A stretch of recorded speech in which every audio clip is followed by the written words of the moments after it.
Bachir Fofana Moustapha Diakhaté ñoom ñu ñëpp Abdou Nguer ñu renvoyé woon audition Moustapha Diakhaté ñu war leen a déglu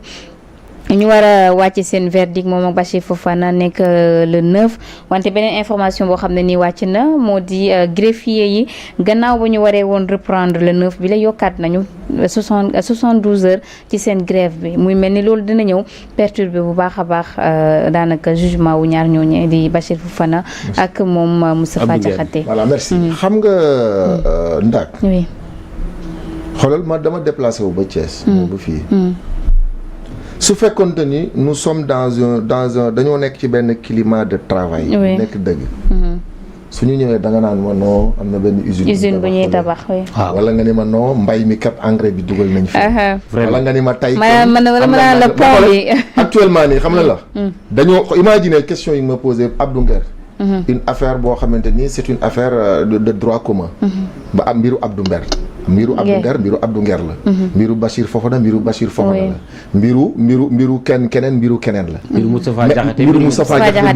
mais malheureusement xoolal. ñun on est là. au lieu de discuter des questions qui intéressent le pays. dans sa globalité am impact sur la vie des Sénégalais. on va discuter d'affaires. yoo xamante ni c'est des affaires pendantes en justice. qui concernent des Sénégalais même bu fekkee ni sax. ay nit la ñu siiw. ñu war a mën a waxtaan ci seen i mbir. mais toute l'attention des Sénégalais est concentrée ici. Je suis vraiment désolé. Bachir sur ça. man c'est ça ce qui m'écoeure. man li ma bëggoon mooy ñun Sénégal. ñu comprendre ni réew mi warul suux te waruñu ko seetaan. waa léegi d'accord je vais te dire Abdou Nguer. mais diffusion de fausses nouvelles voilà ce qu'on a dit. Bachir Fofana lu ñu wax du diffusion de fausses nouvelles. ak yeneen. mais li may demander rek mooy le principe de la séparation des pouvoirs est un principe intangible. qui est inscrit dans les textes. ci législation sénégalaise. ma jàpp ne principe de séparation des pouvoirs ñi respecté ko. loolu aussi c'est un principe de rupture. parce que bu ñu respecté wul les principes cela veut dire que rupture mënul am. ma jàpp ne nous avons un ministre de la justice qui habite à Thiès moi je le connais nii mais ma xam ni sànq comme ni ko mon frère Ba waxee. c'est un homme d'éthique. C'est un homme extrêmement sérieux, un magistrat rigoureux et compétent. Ousmane Diagne avant ñu koy nommer ministre de la justice kenn musul xam mbir mu ñu cité boole ko ci. kooku bu jiitee ministre de la justice. ba noppi ñu am au Sénégal des magistrats intègres. dama wax gars yi ma ni leen.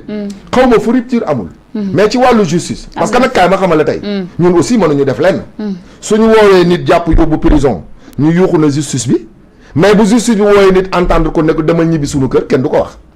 te nag ni justice bi di wooyee ay nit di leen entendre di leen yóbbu ci prison bi am na nit ñu ñuy woo déglu leen xam ni ñuy defuñu dara wàcc leen ñu dem yaa ngi dégg combien de fois waa léegi ma laaj la su fekkente ni Cour suprême sañ nañoo jël benn décision ba yenn Sénégalais yi jàpp ne moo merloo xëj na looloo merloo ñoom ci seen ñenn ñi noonu lañ jàpp ne moo merloo le premier ministre ba xëj na mu def sortie boobu waxee ni mu waxee kon tey justice bi libre nañu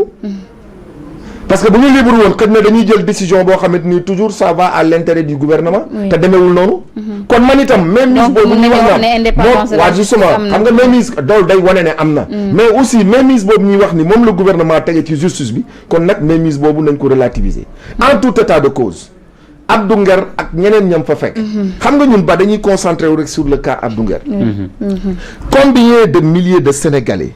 croupissent dans les prisons que ce soit des marchands ambulants que ce soit des modou-modou que ce soit des enseignants que ce soit des maçons que ce soit des tailleurs ñi nga xamante ni ils attendent d'être jugés ñu placer leen sous mandat de dépôt nga dégg sax dañ naan la durée de détention yàgg na te seeni dossier xoolaguñ ko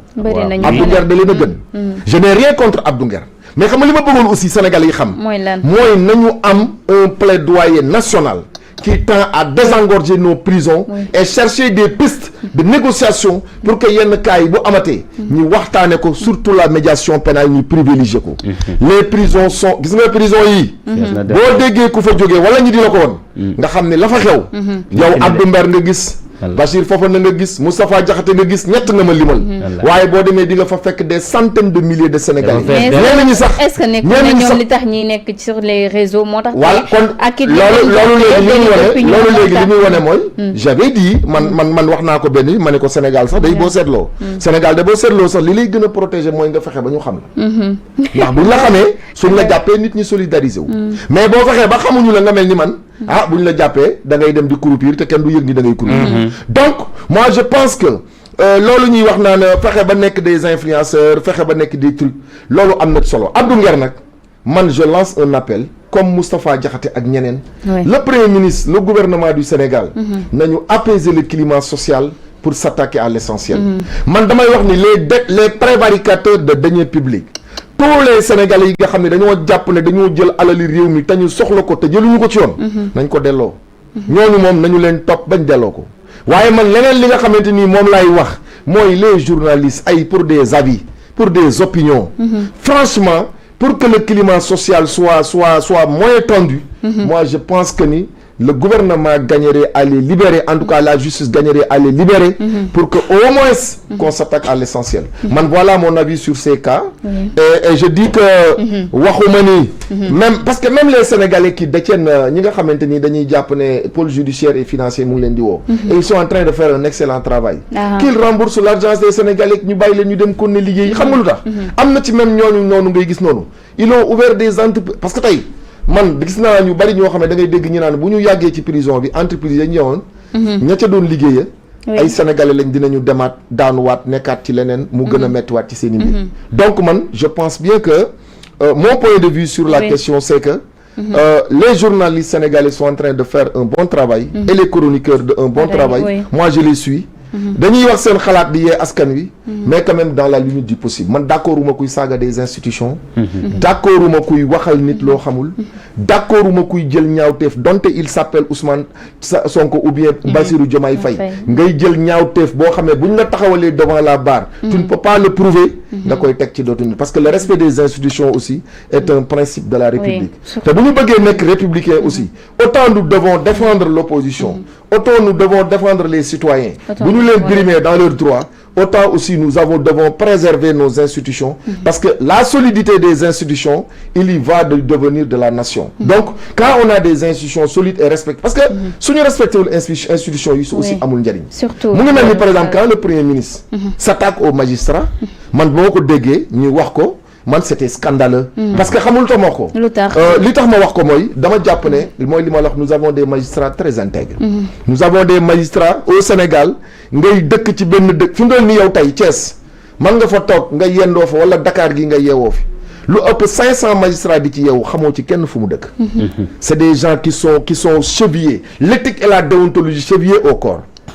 loolu magistrat sénégalais la mais ñooñu noonu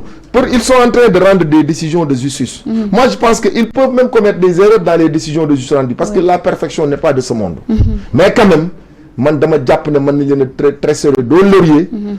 parce que pour le travail qu'ils font donc c'est là où j'ai un peu dit que ni la communication du premier ministre par rapport aux magistrats pour man ça me paraît être une erreur et ça c'est à rectifier donc loolu moo tax ma jàpp ne war nañu mën a am réew mu jàmm am te ñu privilégier l'essentiel sur l'accessoire te ñu privilégier liy jëmale réew mi kanam sur des débats de borne fontaine li ñu wax naan des débats d'épicier loolu war nañ ko dépasser xoolal mais man ñun yow da ngay gis les journaux tu ouvres les journaux oui surtout première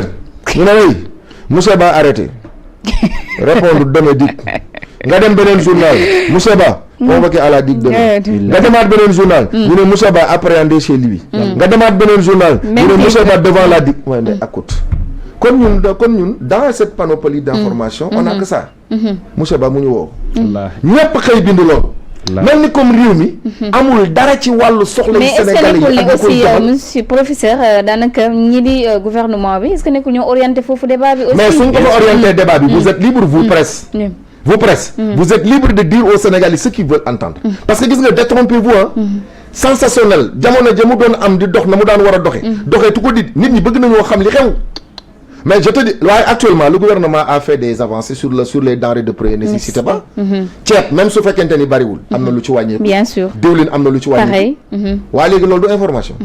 loolu ñoom gouvernement bi waruñu cee wax le ministre du commerce warta mën a jar mu jël le directeur du commerce intérieur ngeen jënd ay temps d'antenne dem expliquer Sénégalais yi dem les services régionaux de commerce ngeen leen organiser leen ay panel dans les villes ngeen jël place publique yi wax Sénégalais yi ne leen nangam ak nangam wàññi nañ ko lii la ñu def ba wàññi ko bañ ko wàññee seen njariñ la ku ko dégg bëgg la mais loolu gënul bu ñu xëyee ko rek concentré wu ci ay mais ba noppi l'état ba noppi ñoom gouvernement ñoom ña ko far di communiquer ca loola ñun opposition léegi les gens de